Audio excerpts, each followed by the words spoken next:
Ah!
Opium is one of the main ingredients of Strickland's medication. Never a good move.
So lucky to have Dr. Reed about.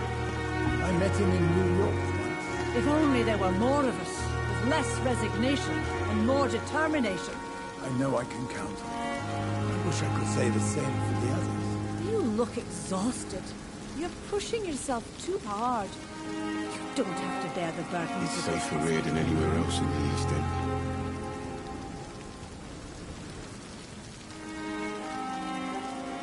Good evening, Dr. Tibbets.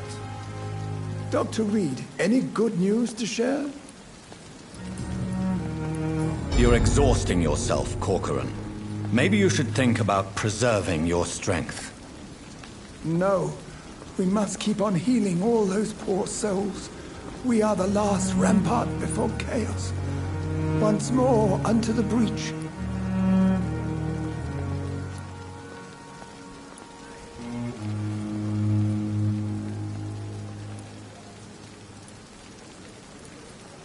Nurse Brannigan is worried about you, Doctor. She should not have told you that. I will have a word with her. You don't have to blame her for her honesty. I'm not that kind of man, my dear Jonathan. Actually, Nurse Brannigan's opinion is the only one I may listen to.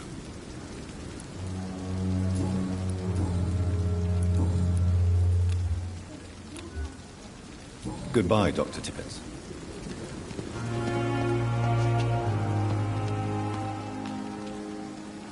Good evening, sir. I'm Dr. Jonathan Reed. I'm new here. I've already heard about you, Dr. Reed.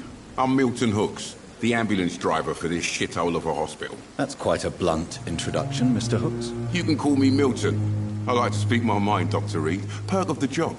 Don't judge me, and I won't judge you. I'm not sure I understand what you're talking about. Well, I'm no doctor, but I'm pretty sure a gun can't be used as a surgical instrument. You have a keen eye. I learned to shoot during the war, and have carried one ever since.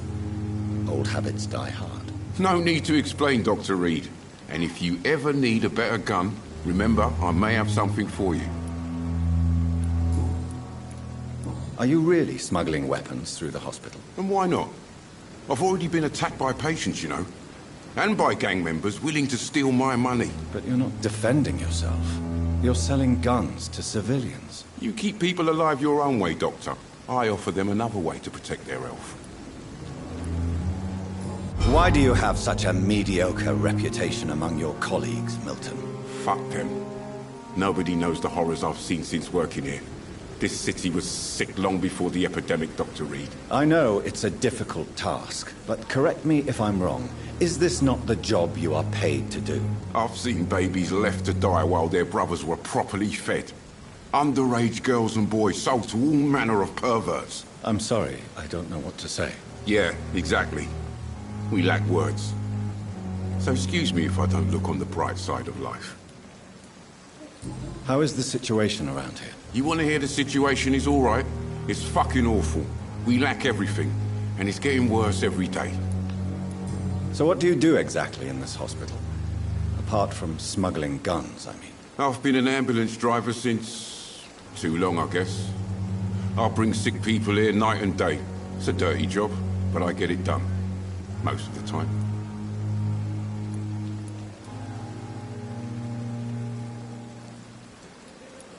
Since you're on the front line, how is the sanitary situation in this vicinity? It's a complete disaster. It's even getting dangerous to enter some streets or buildings. Even the locals attack you. It sounds like things have been a bit rough recently. What's happened? Yesterday I got attacked by the patient I was bringing in. I escaped through the hospital's garden, but I lost my wallet when I was running. You left an infected patient outside the hospital?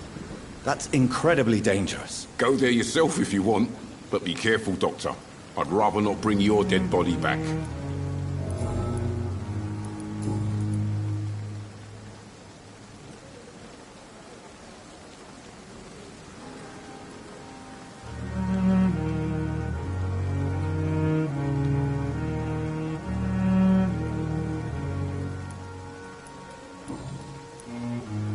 Tell me why you're extorting money from some of the patients here. If a patient wants a bed, he'll have to pay me a little fee. That's all. Where did you get the idea for such an immoral scam? Funny you should ask. The first time it was from a patient who bribed me to get a bed. It's only then I realized I could make a fortune. I'd like to see your goods. Wise choice, Dr. Reed. A reliable gun is what everybody needs these days.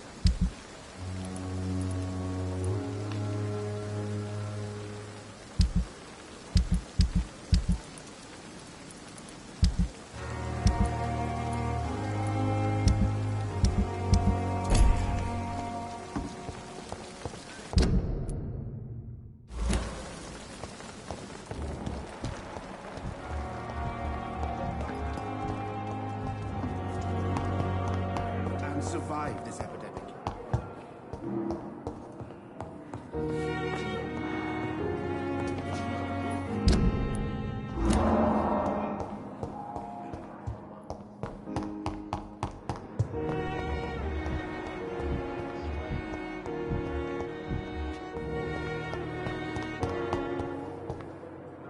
Good evening, Dr. Strickland. And good evening to you, Dr. Reed. Can I be of any help? I located the shop, but it was vandalized, and the owner is missing. All I found was your order. I was afraid of such bad news. People are so desperate they're ready to burgle a shop for drugs. That's quite a list you ordered. Opium, sodium hypochlorite. It can't be just headaches you're trying to cure. This dreadful influenza, of course. I already ran some tests on hopeless cases. Without success, I must admit. Do you realize you could create a lethal poison without the correct dosage? Then there are the legal ramifications. Is this not true of any medical substance, Dr. Reed? However, if you would agree to improve it, I'd be glad to accept your help. As long as you promise to be scrupulous with your experiments, I may try to gather these substances and even help improve upon the mixture. That's all I'm asking for, Dr. Reed. That's all I'm asking. I want to know about these secret tests you run, and if they can save people from this epidemic. Speak to me now, Thoreau. I know I may sound presumptuous, but I'm just following your steps, Dr. Reed. I'm casting away the shadows of ignorance by daring to face them. Self-confidence is essential in our line of work, my young colleague, but only if tempered with the correct amount of cynicism. But you never doubt yourself, Dr. Reed. I've read all your articles and books. You performed the most daring research during the war.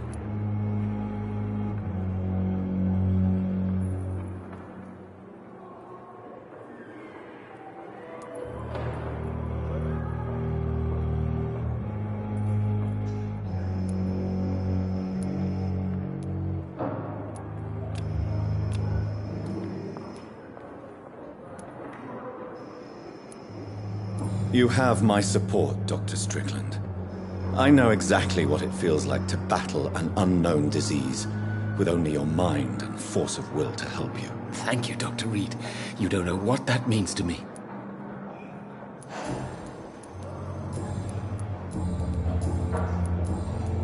Goodbye, Dr. Strickland. I can't let Strickland put his patients at risk with opium. Perhaps an adjusted formula will deliver more of a placebo effect.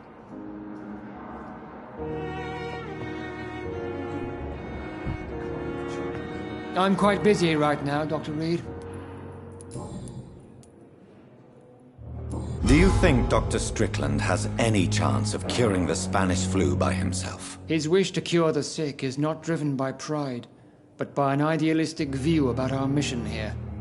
Honestly, I don't know which is worse. You consider him a good practitioner, yet you will not report his methods. Strickland may be a rival, but I will not use dirty tricks or regulations to prove him wrong. We are doctors, not politicians.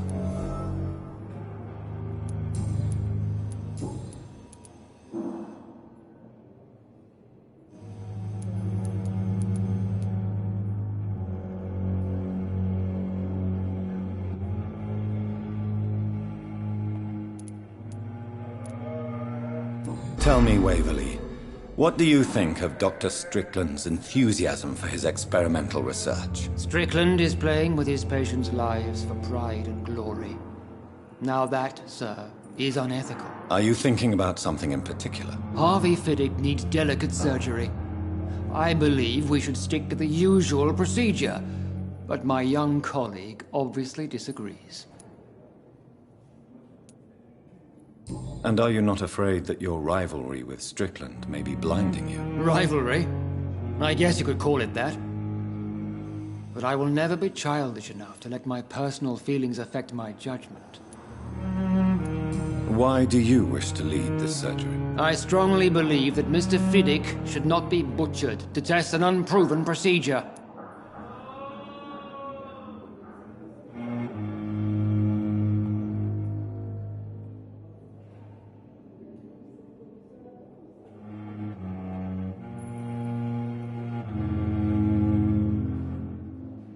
Other people may say that's too conservative a point of view. Conservative? And what are you going to say to Mr. Fiddick if he loses his arm because of the operation? Because that's what's going to happen if the surgery is a failure.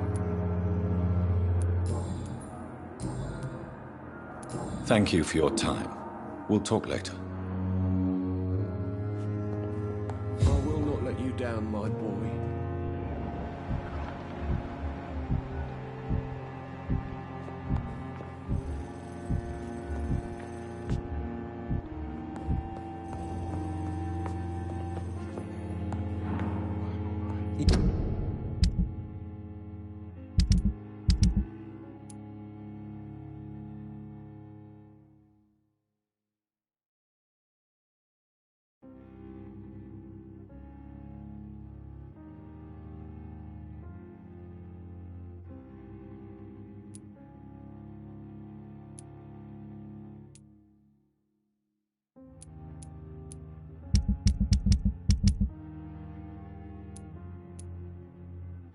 always knew the words to calm the children, Ellen.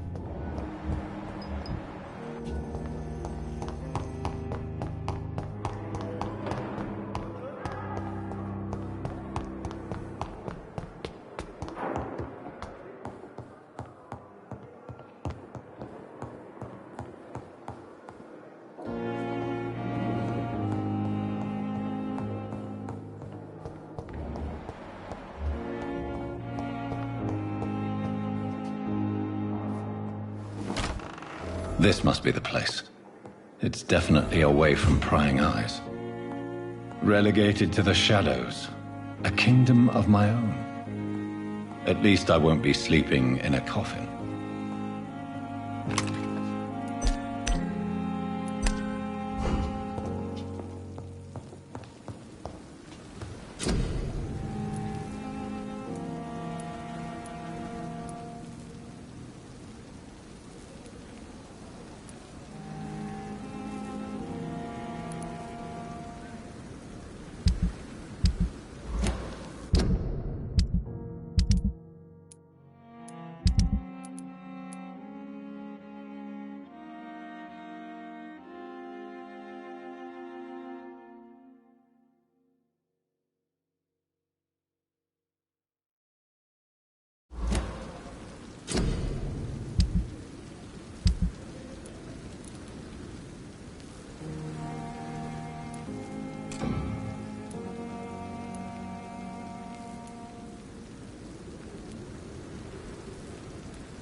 William Bishop's blood is much more unstable than human blood and shows extensive mutation.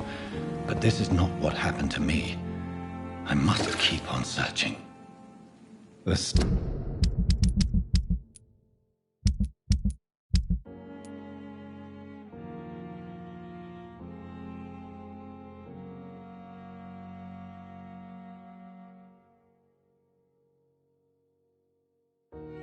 sun is about to rise.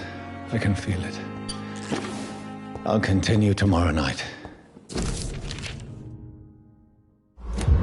I have so much time.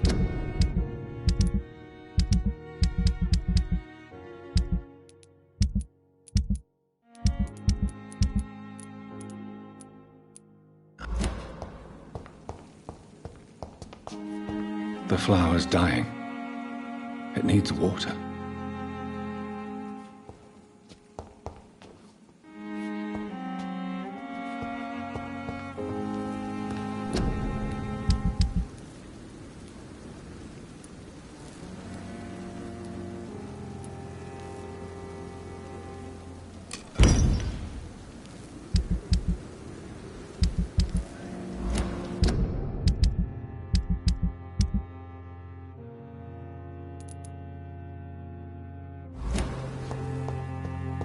Strickland's project could be dangerous.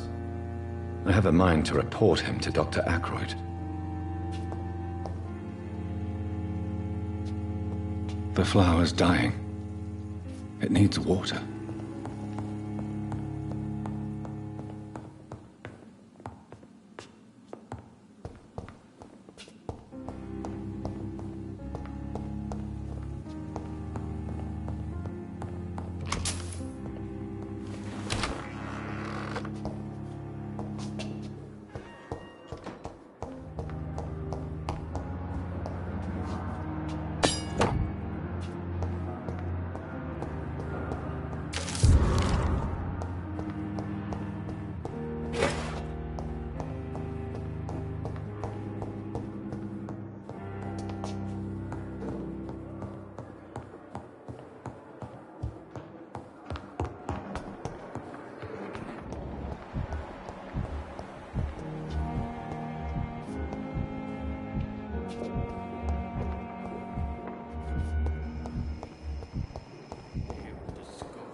I'm quite busy right now, Dr. Reed.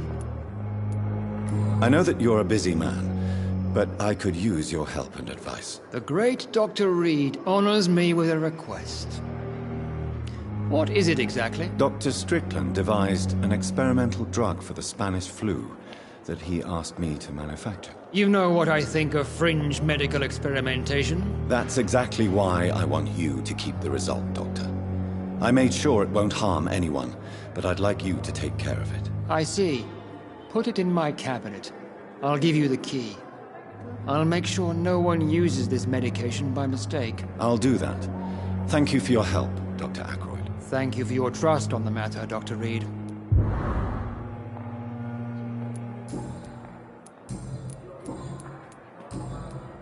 Thank you for your time. We'll talk later.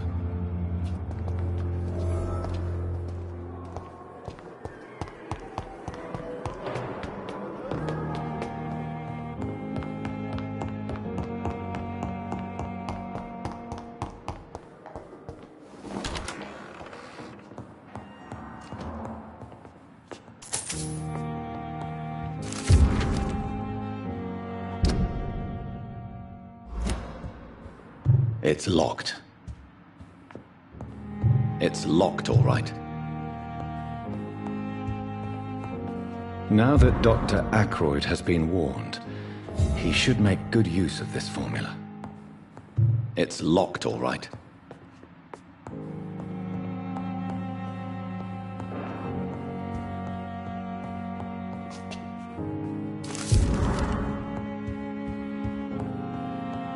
It's locked. It's locked.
It's locked.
It's locked. Tomorrow, more Good evening, Dr. Reed. Such a pleasure to see you again. Please show me what you have to sell. Of course. It's just trinkets and curios, really. But I'm sure they can be useful.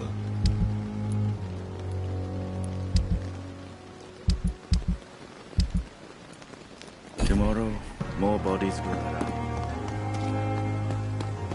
I'm managing a train terminal.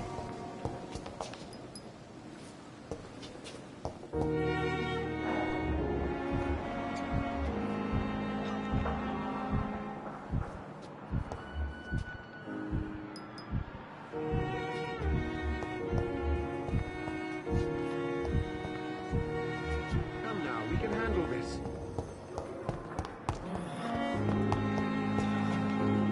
Good evening, miss.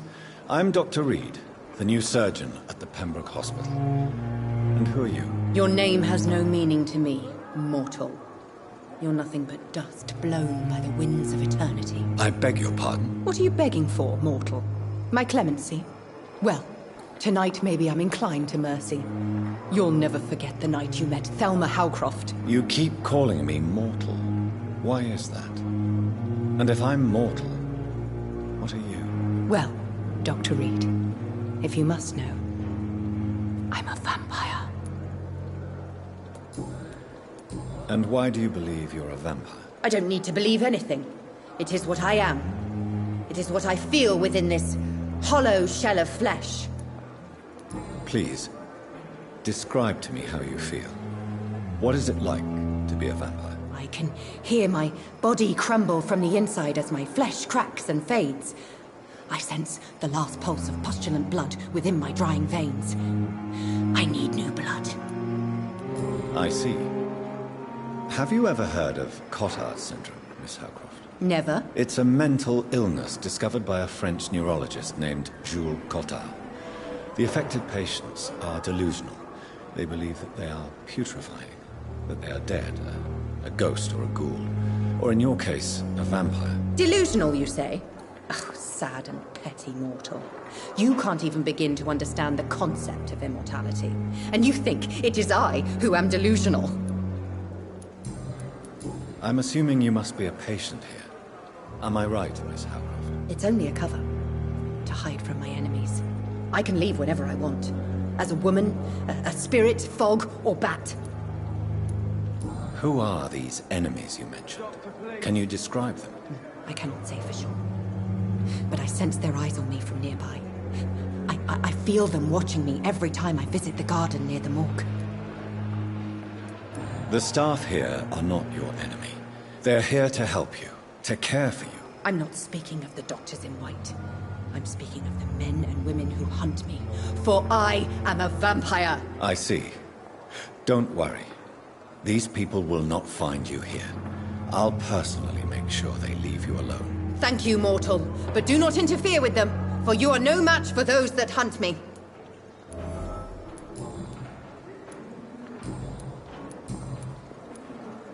Who are you really, Miss Howcroft?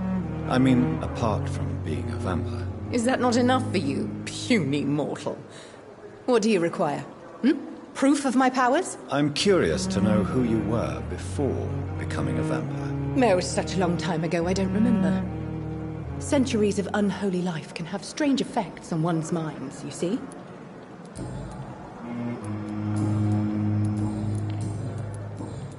I'll leave you, Mistress of the Dark, to your nocturnal activities.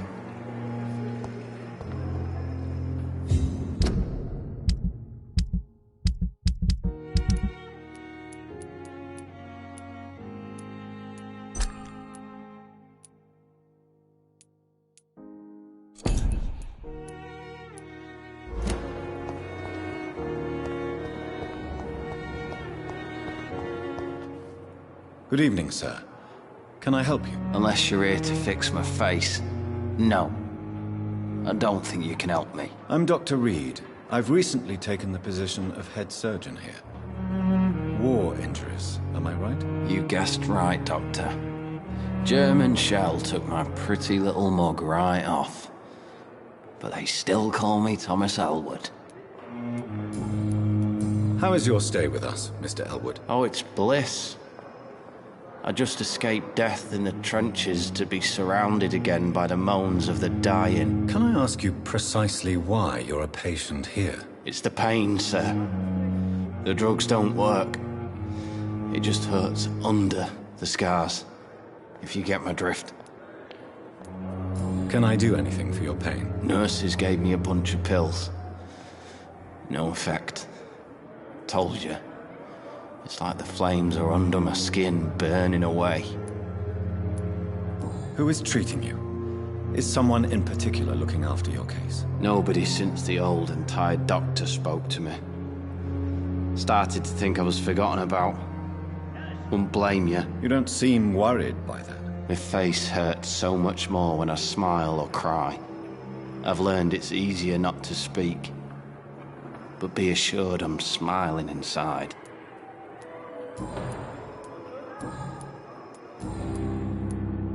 How close are you to Miss Horcroft? Are you aware that she thinks she is a vampire? To wait for her next nibble is the best reason to stay here. Every time she approaches my bed, she treats me like something tasty. A normal person. Aren't you afraid? She may hurt you if the game goes too far. She's quite harmless, I can assure you. Her head's broken inside is all. While I'm busted on the outside. But she's still beautiful. Living proof that there's hope for me. So do you let her bite you? You know that's not sanitary. And why not? She's only supping a few drops of my blood. And the pain, it's real for once. She could decide to bite less willing patients. Then it's another good reason for me to stay here, Doctor.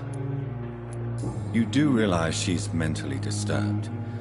It's called the Cotard syndrome. She truly believes she's a vampire. In her madness, she never refers to my scars. And frankly, if I could, I'd join her world. It seems much more fun than the real one. Where were you stationed, sir? Did you serve for long? I really don't want to talk about all this shit. No offense. I was pushing too much. I served in France myself. I just wanted to know what happened to you. You were an officer, weren't you? Then I doubt we fought the same war, sir. No offense.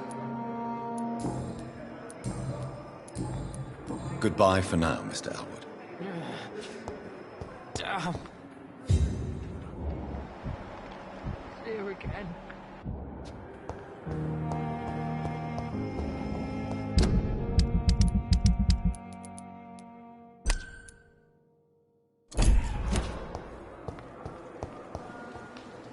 Good evening, Miss Howcroft. How are you tonight? I need blood, Doctor. Warm, rich, vibrant blood. Tell me, Thelma, why do you feel so attached to Mr. Elwood? Why him? I'm not sure, Doctor. I think we have a bond of some sort. We've both suffered so much. He's the only mortal I find interesting. Do you plan to make him a vampire too? Of course not. How could I inflict my curse on anybody else? I'm not that cruel, Doctor. Would you say you and Mr. Elwood are romantically involved? No. No, Thomas is a delicate soul. Even though he disguises it. But I am not the woman he needs. No, for I am a vampire, Doctor.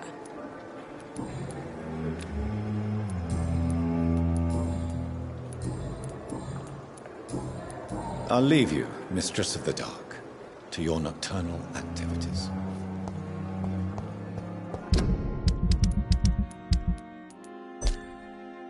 Here again.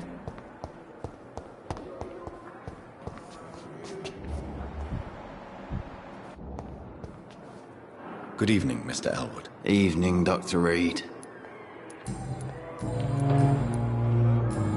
Goodbye for now, Mr. Elwood. Here and disgust on every street corner.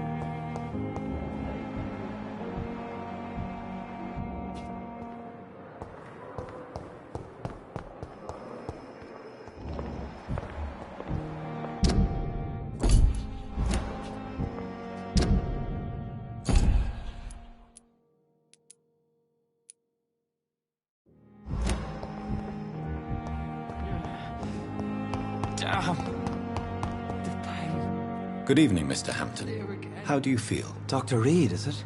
Oh, sir, I must apologize for my behavior. What do you mean? I was not myself in the factory. Fear and exhaustion made me say awful things to you, I'm afraid. You remained perfectly nice and polite. A little delirious, perhaps. But who wouldn't be after enduring an abduction? Thank you, Doctor. That's a relief. Now all I need to do is rest and return to my flock.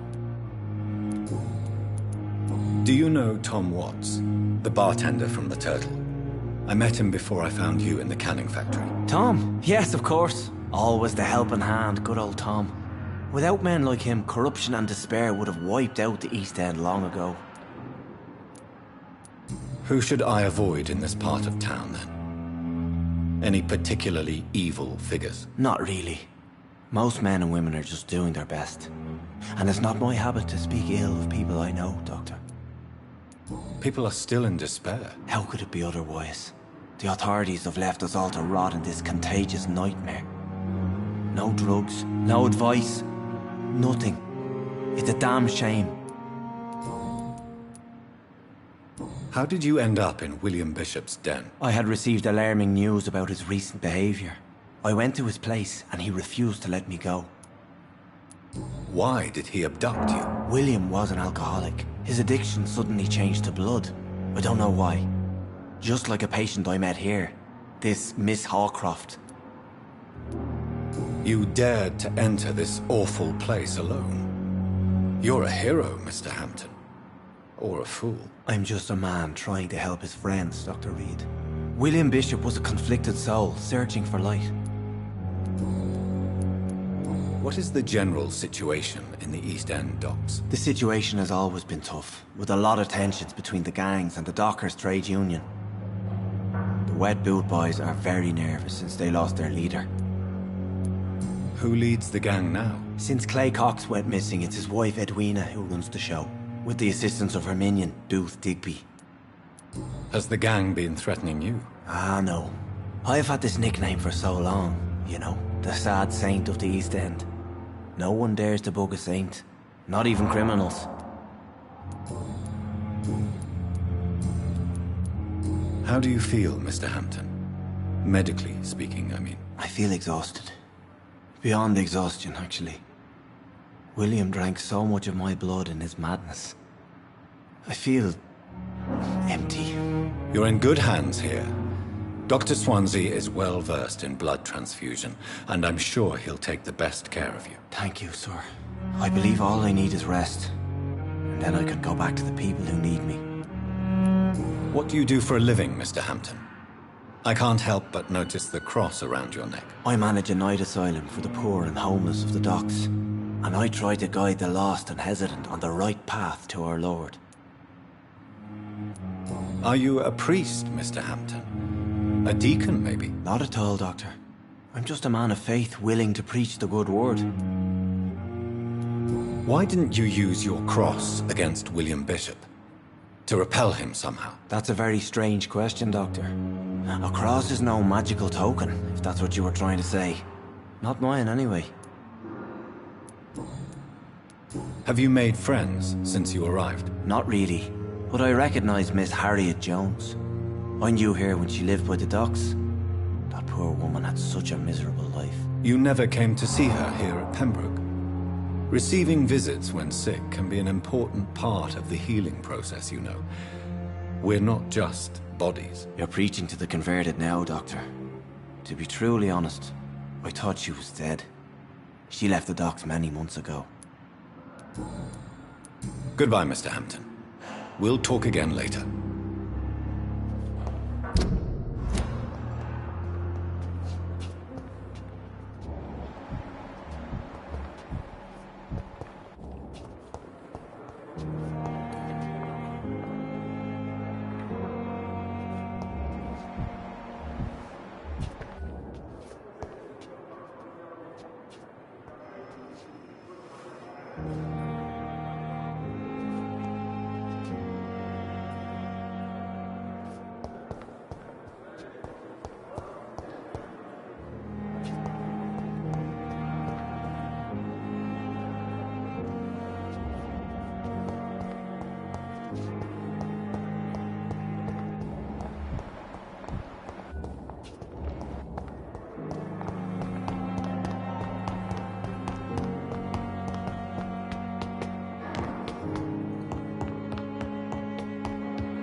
You don't mind if I search your pockets, do you, sir? You won't need any of these anyway. I'm not stealing from you, mister. I'm only redistributing your belongings to people who need them more than you.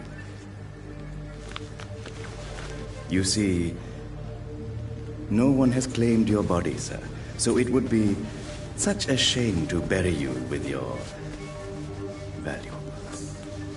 I will not forget you, sir, and I thank you for your generous donation.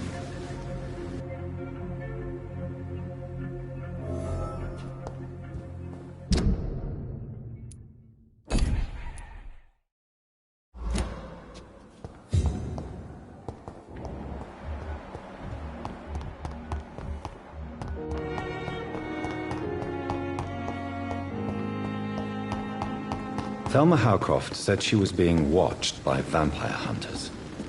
Where are they hiding? I should investigate. Good evening, Dr. Reed. Such a pleasure to see you again.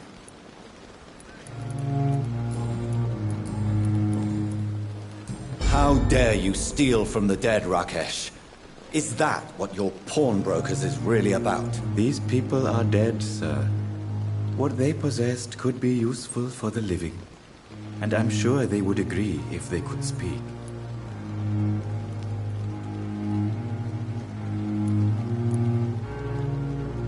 You should show respect for the dead.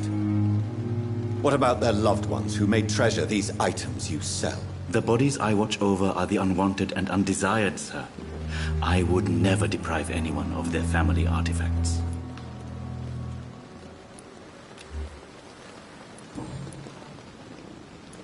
Please show me what you have to sell. Of course. It's just trinkets and curios, really. But I'm sure they can be useful.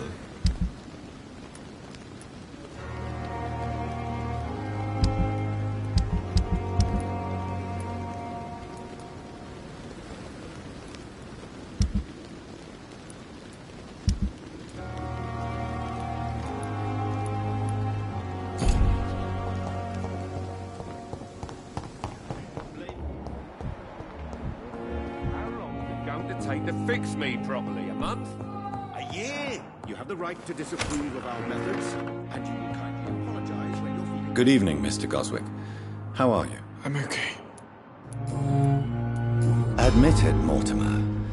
Your mother had you hospitalized here because you tried to kill yourself. Yes, it's true. All right, then. This is the first time we've really shared information about your case. Shall we call this progress? Call it what you want, Dr. Reed. You can trust me. I won't report you to the authorities. My one and only concern is your health. I guess I should thank you, then. Can I help you in any way, Mr. Goswick? I wrote a letter for my mother. She was supposed to read it after my death. But I suppose she doesn't have to read it now. I see.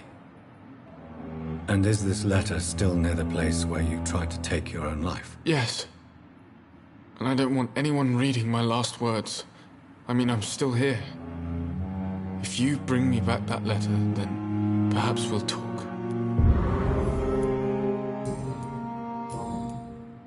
I have to go now, sir. But don't hesitate to contact me if you need any help. I'm all right. Don't waste your time with me. Good evening, Doctor. How is my son doing? Your son wished to die, Beatrice. Why did you hide such crucial information? Are you not aware suicide is a crime? Mortimer could be thrown in jail. I can't let that happen. I won't. I understand you fear the legal consequences, Mrs. Goswick. But don't you realize your silence significantly affects your son's case? All my son needs is help and comprehension. Not judgment and punishment for what he may or may not have done. Goodbye, Mrs. Goswick. Good evening, Mr. Goswick. How are you? I'm okay. I have to go now, sir. But don't hesitate to contact me if you need any help. I'm all right. Don't waste waste your time with me.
It's locked, all right.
So, Mr. Hooks and Nurse Hawkins are an item. Those two have hidden their affections well.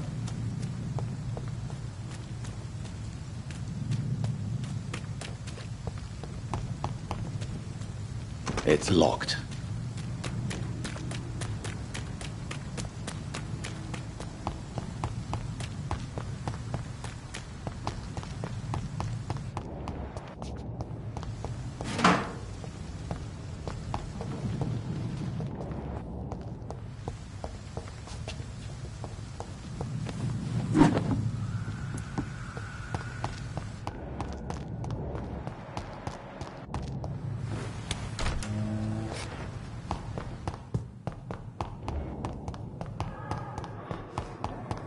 I wonder why the Goswicks came here in the first place.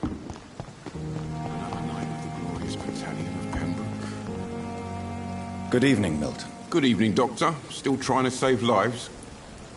I have some good news, Milton. What? The epidemic's over? I retrieved your wallet, with all the money, and a certain picture. Well, yeah, Pippa Hawkins is my girl. So what? Is it the difference of skin colour that bothers you? Not at all, Milton. Good. Please, take this money anyway. To remind you to keep your mouth shut. Not everybody is as broad-minded as you, Dr. Reed. Admit it. Nurse Hawkins is more than your lover. She's also your partner in crime. Of course she is. How else could I tell which bed is free? I need to know that. Have you no shame? Don't you see this city is crumbling down? Today, people are ready to pay to get a hospital bed. Tomorrow, we may be fighting for food. What's going on between you and Nurse Hawkins? Pippa's tired. Tired of all this shit. Tired of all those corpses piling up. She's as depressed as I am. During the war, I witnessed a few couples just like you come together in difficult circumstances. It can be very damaging. Maybe you're right. But we support each other. And that's all that matters. You do realize you could both get fired. Hospital staff are not meant to have intimate relationships with one another. Come on, Dr. Reed. Do you know how many rules are broken in this hospital every day just to keep it running? There's nothing wrong with what we're doing.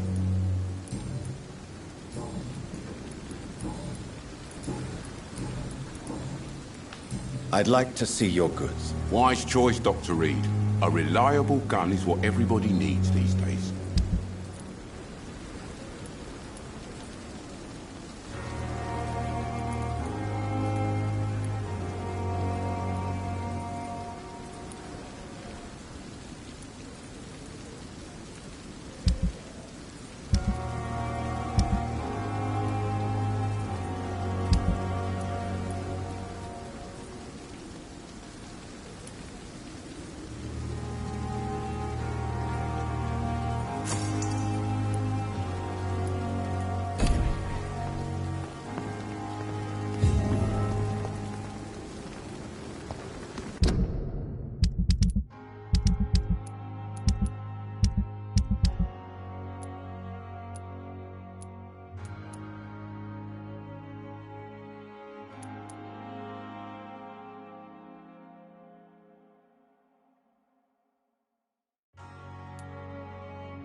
It's locked, all right.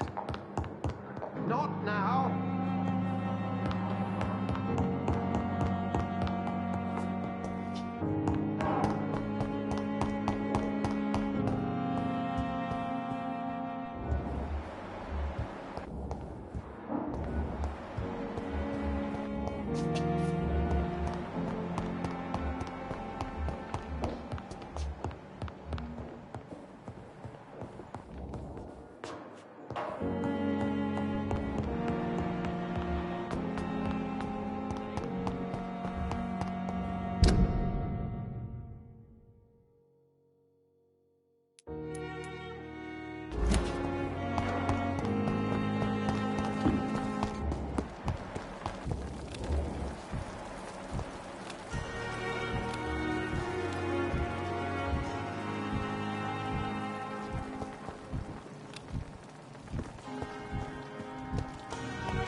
Fear and disgust on every street corner. The daily routine.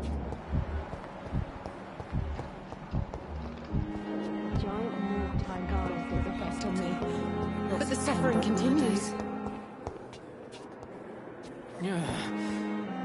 Damn. Good evening, Nurse Hawkins. Good evening, Dr. Reed.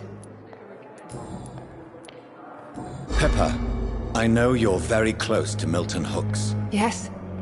Milton Hooks is my man. If you want to report me for that, just feel free, Doctor. I have no intention of reporting you, Nurse Hawkins. But are you aware of the risks? The rules say I won't be allowed to work as a nurse anymore.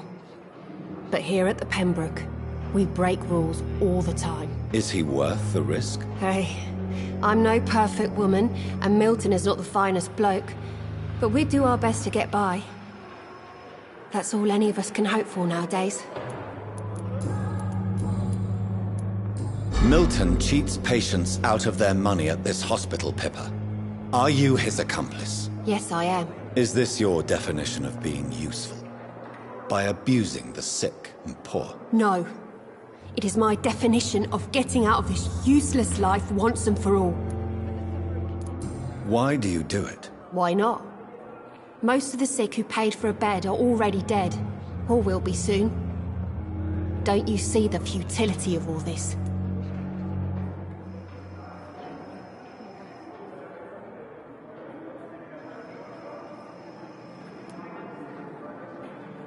You put a price on hope. This goes against everything you swore to uphold as a nurse. Report me then, Dr. Reed.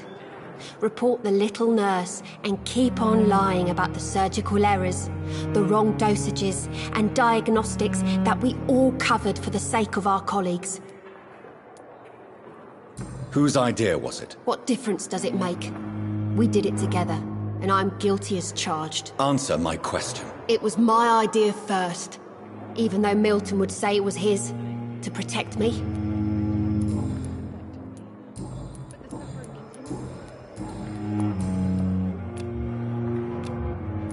Goodbye, Nurse Hawkins. I wish I could be thick again. Feel my blood. With the fever.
In this letter, Mortimer Goswick does nothing to hide his desire to die.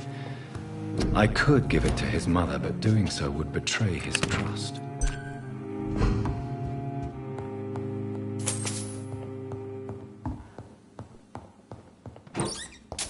It's locked, all right.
Good evening, Mr. Goswick.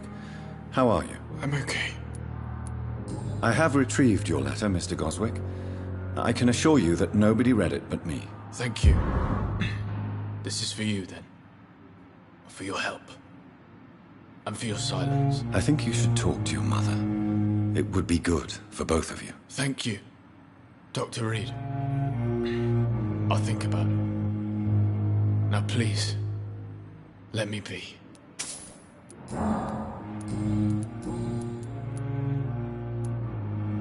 I've read your letter, Mortimer.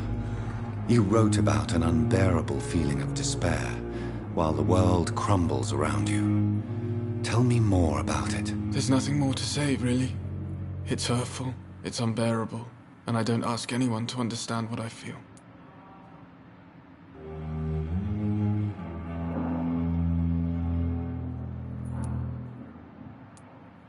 Despair is a deadly poison I've tasted myself, sir. We're only tempted to drink it because we're terrified by the uncertainty of the next minute. I know that perfectly, Doctor. For I waited for so long, hoping that the next minute would be less unbearable.